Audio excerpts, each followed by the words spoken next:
우리 성도님들은 그동안 살면서 억울한 때가 있으셨습니까? 가장 억울한 때가 언제셨나요? 그리고 성도님들은 때때로 관계에서 또는 사역하시면서 억울할 때에 사람들이 나를 알아주지 않는 것 같을 때에 어떻게 하시나요? 그리고 어떤 방법으로 그 억울함을 해소하고 계십니까? 오늘 우리가 보는 말씀의 입다는 믿음의 사람으로 성경에서 기록되어 있습니다. 우리가 히브리서 11장을 보면 이런 말씀이 있습니다. 내가 무슨 말을 더하리요?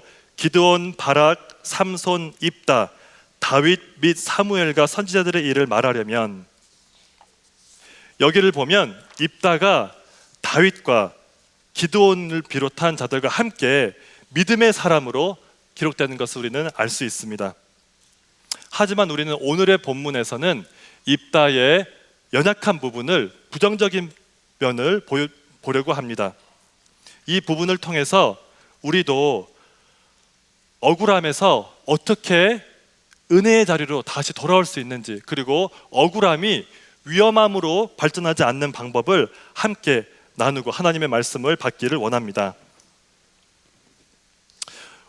오늘 우리는 입다의 세 가지 모습을 보기를 원하는데요, 첫 번째 우리가 보기 원하는 모습은 입다의 억울한 모습입니다. 즉 억울한 입다입니다.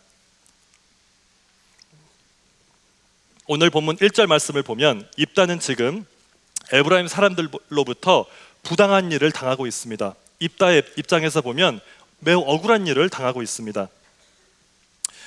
사사기 12장 1절에 보면 이런 말씀을 하고 있습니다. 에브라임 사람들이 모여 북쪽으로 가서 입다에게 이르되 내가 암몬 자손과 싸우러 건너갈 때에 어찌하여 우리를 불러 너와 함께 가게 하지 아니하였느냐? 우리가 반드시 너와 내 집을 불사르리라 하니. 이 구절을 이해하기 위해서는 잠시 배경을 말씀을 드려야겠습니다.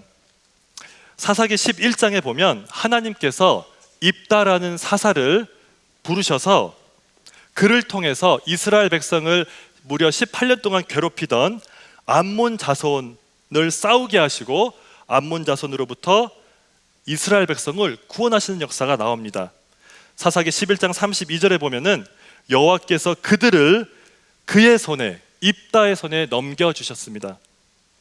그래서 이스라엘 백성은 입다를 통해서 큰 구원을 경험한 것입니다. 그런데 에브라임 자손은 하나님께서 이스라엘을 구원하기 위해 세우신 그 사사 입다를 향해 시비를 걸고 있는 것입니다. 왜 그렇습니까? 12장 1절에 다시 보길 원합니다. 이렇게 말하고 있습니다. 어찌하여 우리를 불러 함께, 너와 함께 가게 하지 아니하였느냐? 무슨 말입니까?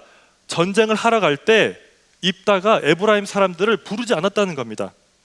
승리의 기쁨을 함께 누리고 싶은데 그렇게 하지 못한 것에 대한 시기와 질투가 생겼습니다. 그래서 지금 입다에게, 그리고 길르앗 사람들에게 시비를 걸고 있습니다. 하지만 여기에서 입다는 억울할 만한 이유가 몇 개 있습니다. 먼저 하나님께서 에브라임 지파가 전쟁에 참여하지 않도록 인도하신 면이 있기 때문입니다.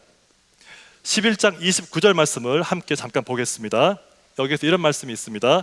여호와의 영이 입다에게 임하시니 입다가 길르앗과 므낫세를 지나서 길르앗의 미스베에 이르고 길르앗의 미스베에서부터 암몬 자손에게로 나아갈 때에. 무슨 말입니까? 입다는 성령님의 인도하심을 따라 전쟁에 참여할 지파들을 동원을 하게 됩니다. 성령님께서는 입다가 길르앗과 므낫세를 통과하게 하셔서 그 사람들을 함께 동원해서 싸움터로 나가도록 인도하셨음을 우리는 알 수 있습니다. 그뿐만 아닙니다. 입다의 말을 우리가 조금 더 들어보기 원하는데요, 사사기 12장 2절 3절 말씀 여기 보시면 이렇게 나와 있습니다.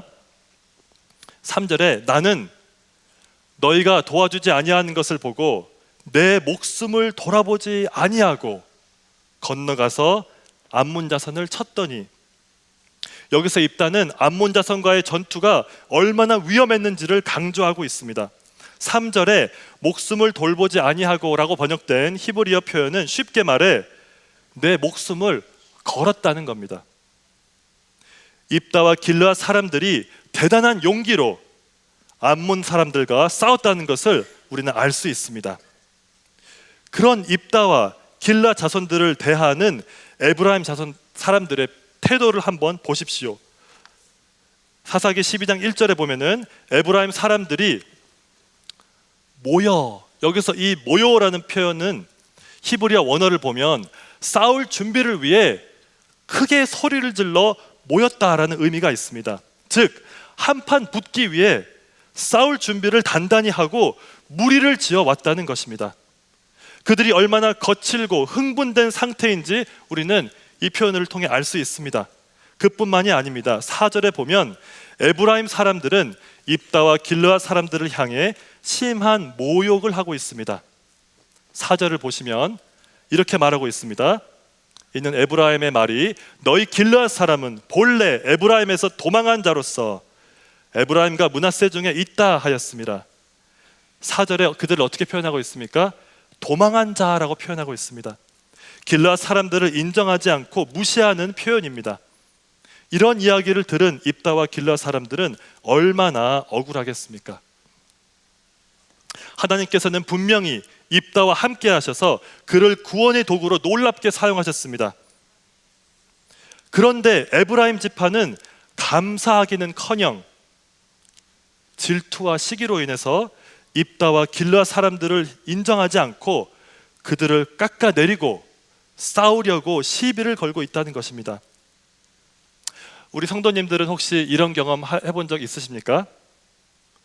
만약에 교회에서 열심히 사역을 하고 있어요. 근데 내가 정말 열심히 사역했는데 인정과 감사와 그런 거를 받는 것이 아니 그냥 가만히 있으면 괜찮을 텐데 오히려 누군가가 오해하거나 시기하고 비난을 한다면, 나에 대해서 오히려 험담을 한다면 어떤 심정이시겠습니까? 혹시 이런 경험을 해보신 성도님 계십니까? 성경은 이런 일이 하나님의 백성들 사이에 충분히 일어날 수 있다고 오늘 본문을 통해서 말씀하고 있습니다. 이렇게 억울한 일을 당할 때 우리는 어떻게 해야 할까요? 여기서 우리는 좀 더 자세하게 본문을 볼 필요가 있습니다. 왜냐하면 분명히 입다와 길르앗 사람들은 에브라임 사람들로부터 부당한 대우를 받았습니다. 억울합니다. 하지만 그 억울함이 아주 위험한 상황까지 갈 필요는 없었습니다. 그 억울함을 잘 대했다면, 잘 반응했다면은 정말로 비극적인 그런 상황이 일어날 필요가 없었는데 그렇게 하지 못했을 때 정말 큰 일이 일어나고 만 것입니다. 무조건 억울하다고 해서 에브라임 사람들의 시비에 말려들어서 그들과 함께 싸우기보다는 본문은 더 좋은 방법을 우리에게 제시하고 있습니다. 그것을 알기 위해서 우리는 두 번째 입다의 모습을 보겠습니다. 그것은 더 큰 은혜를 잊어버린 입다의 모습입니다. 무엇입니까? 함께 읽어보겠습니다. 더 큰 은혜를 잊은 입다입니다. 이 두 번째 모습 때문에 입다는 세 번째로 위험한 입다로 변신하게 됩니다. 오늘 본문을 자세히 보면 입다는 하나님의 크신 은혜를 잊어버리고 있다는 것을 알 수 있습니다. 먼저 12장 3절 말씀을 한 번 더 조금 자세히 보기 원합니다. 우리 다 같이 큰 소리로 읽어보겠습니다. 12장 3절 말씀 띄워주시면 감사하겠습니다.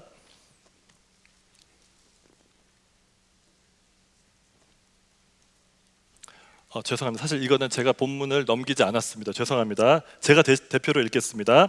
나는 너희가 도와주지 아니하는 것을 보고 내 목숨을 돌보지 아니하고 건너가서 암몬 자손을 쳤더니 여호와께서 그들을 내 손에 넘겨주셨거늘 너희가 어찌하여 오늘 내게 올라와서 나와 더불어 싸우고자 하느냐 하니라.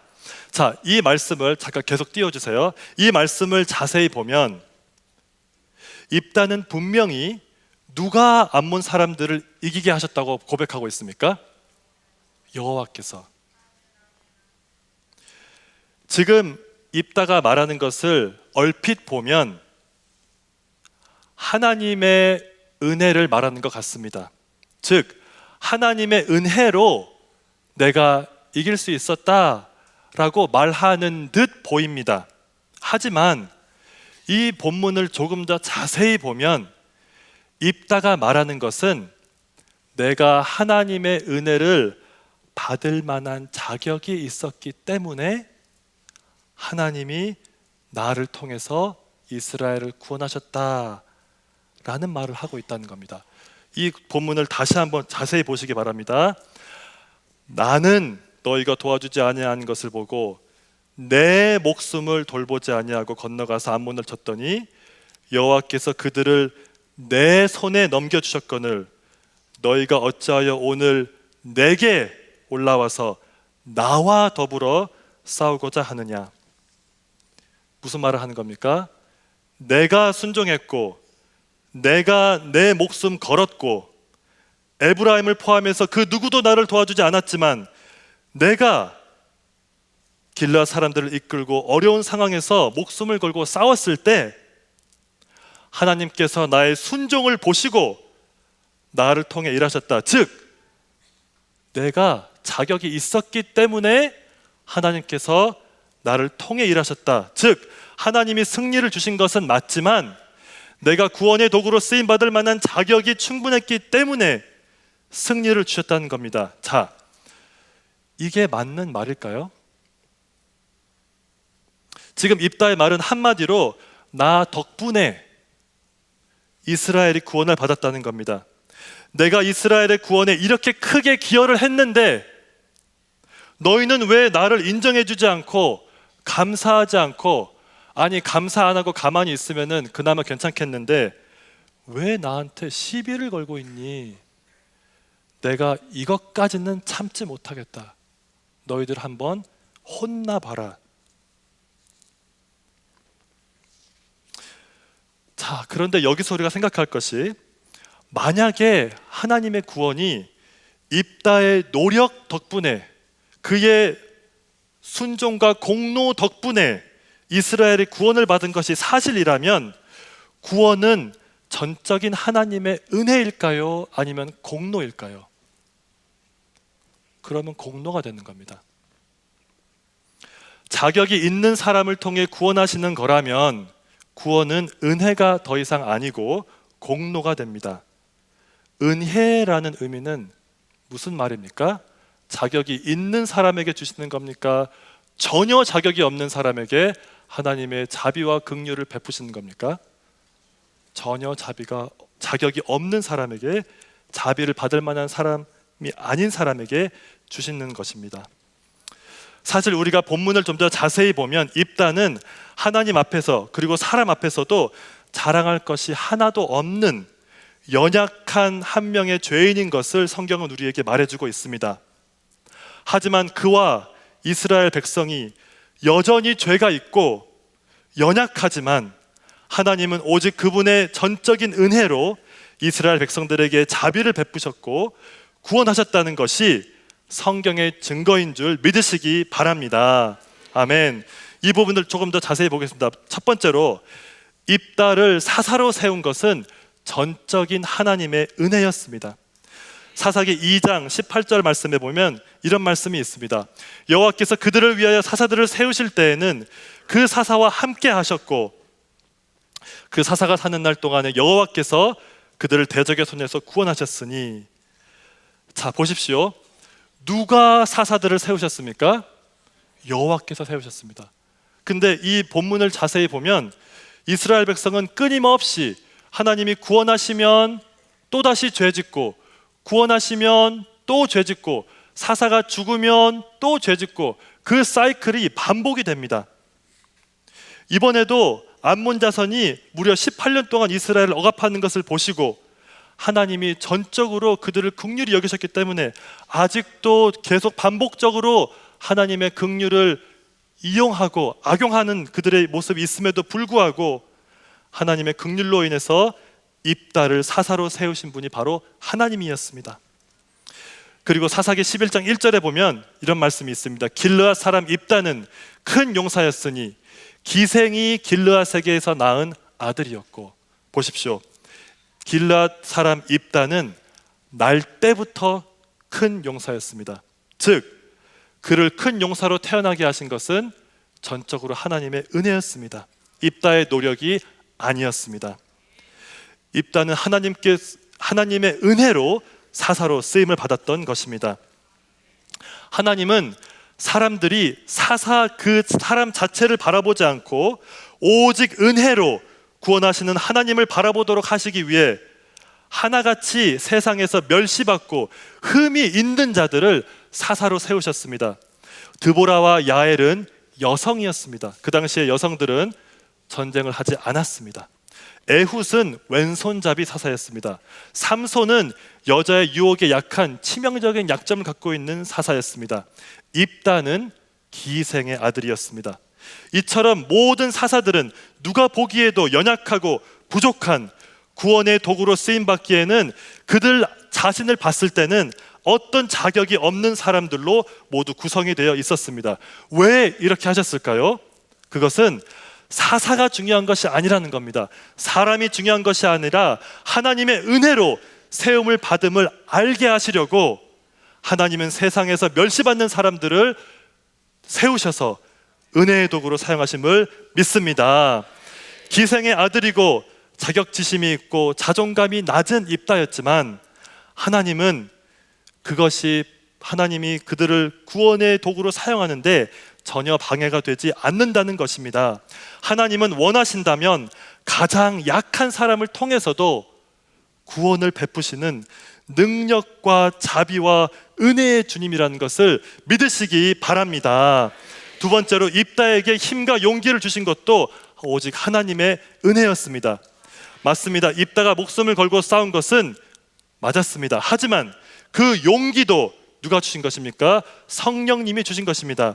사사기 11장 29절에 보면 이런 말씀이 있습니다. 이에 여호와의 영이 입다에게 임하시니 그가 나아가 싸울 수 있었습니다. 32절에 보니까 여호와께서 그들을 그의 손에 넘겨 주심에, 아멘. 입다에게 그리고 길르앗 백성을 힘있게 하시고 사용하셨던 분은 오직 하나님 한 분이었습니다. 세 번째로 입다의 연약함과 실수를 가려주신 분도 하나님의 은혜였습니다. 사사기 11장 29절부터 31절에 보면 이런 말씀이 있습니다. 30절에 입다는 아주 엉뚱한 말을 하기 시작합니다. 그가 여호와께 서원하여 이르되 주께서 과연 암몬 자손을 내 손에 넘겨주시면 내가 암몬 자손에게서 평안히 돌아올 때에 누구든지 내 집 문으로 나와서 나를 영접하는 그는 여호와께 돌릴 것이니 내가 그를 번제물로 드리겠나이다 하니라. 이게 무슨 말입니까? 입다는 지금 아주 무서운 말을 내뱉었습니다. 절대 해서는 안 될 서원을 해버린 겁니다. 무슨 말이죠? 만약 하나님이 구원을 해주시면 내가 하나님과 거래를 하겠습니다. 어떻게든 하나님의 구원을 확보하기 위해 위험한 서원을 합니다. 누구든지 내 집에서 먼저 나오는 사람, 나를 만나는 그 사람을 내가 하나님께 바칠 건데 어떻게 바치겠습니까? 번제물로 바치겠습니다. 그래서 승리해서 집에 돌아갔을 때 누가 입다를 맞았습니까? 그의 딸이 맞았습니다. 무남 동료 한 명의 딸이 그를 맞았을 때 입다는 그렇게 이행해서는 되지 않는 서원을 이행함으로써 자기의 딸을 살인하는 죄를 범하게 됩니다. 말도 함부로 했죠. 그리고 말을 뱉었어도 더 큰 죄를 범하면 안 되는데 그것을 이행하겠다고 자기의 자격을 증명하기 위해서, 자기가 이렇게 헌신된 사람이라는 것을 증명하기 위해서 가족을 희생시키고 가장 가까이 있는 사람을 희생시키는 아주 어리석은 죄를 범합니다. 즉 입다는 나 덕분에 이스라엘이 구원받았다가 아니라 이렇게 고백해야 됩니다. 나의 연약함과 죄에도 불구하고 하나님이 나를 사용하셨다. 그렇게 고백을 했어야 합니다. 성도님은 어떻게 고백하시며 사십니까? 맞아, 하나님이 하셨어. 하나님이 은혜 주셨어. 하지만 내가 노력했잖아. 그래도 나 덕분에 우리 부서 이렇게 성장했잖아. 내가 그래도 설교 잘했으니까 이렇게 된 거 아니야?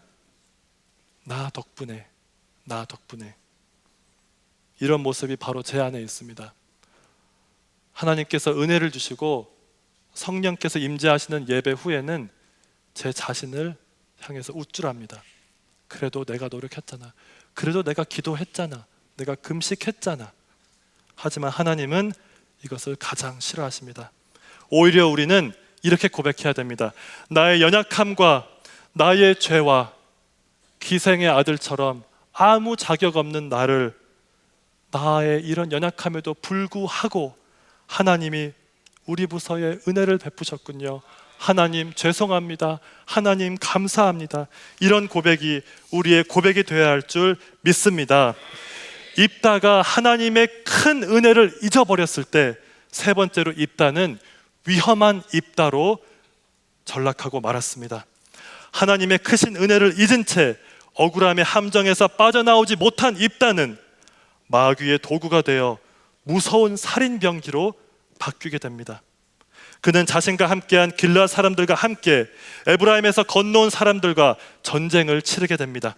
그 전쟁에서 에브라임 사람들이 무려 4만 2천여 명이 살육을 당하게 됩니다. 암몬 자손이 아니었습니다. 블레셋 사람이 아니었습니다. 이스라엘 안에서 지파와 지파가 서로 죽이고 싸우는 일이 벌어진 것입니다. 왜 이런 일이 일어났습니까?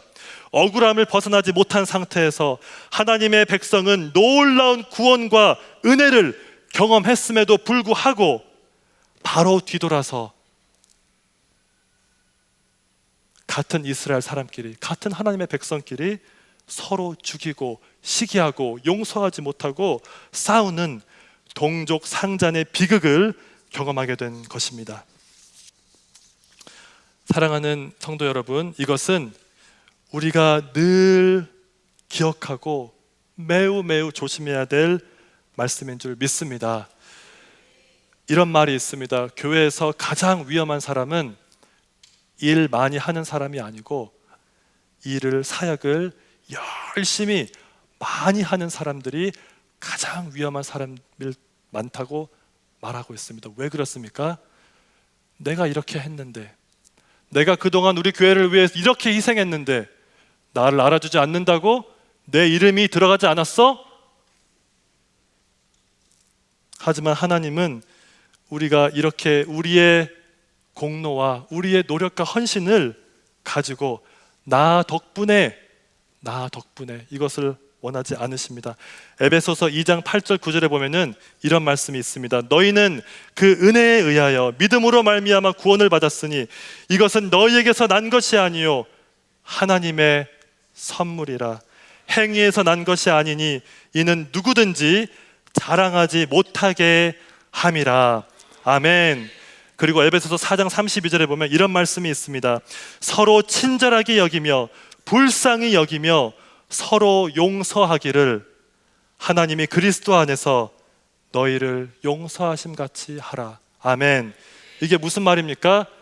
반드시 하나님의 교회에서 함께 일하다 보면 억울한 일을 당하고 사람들이 태클 걸 거라는 겁니다. 내 노력과 내 헌신을 감사하지 않기는커녕 오히려 나를 비난하고 오해하는 사람들이 나올 거란 말입니다. 그렇게 할 때 우리는 어떻게 반응해야 됩니까? 불쌍히 여기며 서로 용서하며. 왜? 하나님이 그리스도 안에서 먼저 나를 용서하셨기 때문에 그렇게 하라는 것입니다. 베드로전서 3장 8절에서 11절에도 이런 말씀을 하고 있습니다. 9절에 보니까 악을 악으로 욕을 욕으로 갚지 말고 도리어 복을 빌라. 이를 위하여 너희가 부르심을 받았으니 이는 복을 이어받게 하려 하심이라. 아멘. 성도 여러분, 복을 받기 원하십니까? 아멘. 그러면은 우리가 받은 부르심 중에 하나가 무엇인지를 기억해야 합니다. 우리의 부르심은 무엇이냐? 악을 당할 겁니다. 억울한 욕을 받을 겁니다. 그럴 때 우리의 부르심은 무엇이냐? 그것을 갚는 것이 아니라 도리어 복을 빌어주는 것이 하나님이 성도에게 주신 부르심임을 믿습니다. 우리가 이렇게 하나님의 은혜를 기억할 때 우리는 입다처럼 억울한 입다, 은혜를 잊어버린 입다, 위험한 입다로 전락하는 것이 아니라 억울함을 매일매일 경험하지만 더 큰 은혜를 기억함으로 그 은혜의 의식 가운데 늘 거함으로 감사하고 긍휼히 여기고 그리고 하나님께도 오직 감사와 찬양을 드리는 우리 모든 귀한 성도님 되시기를 간절히 축원합니다. 아멘.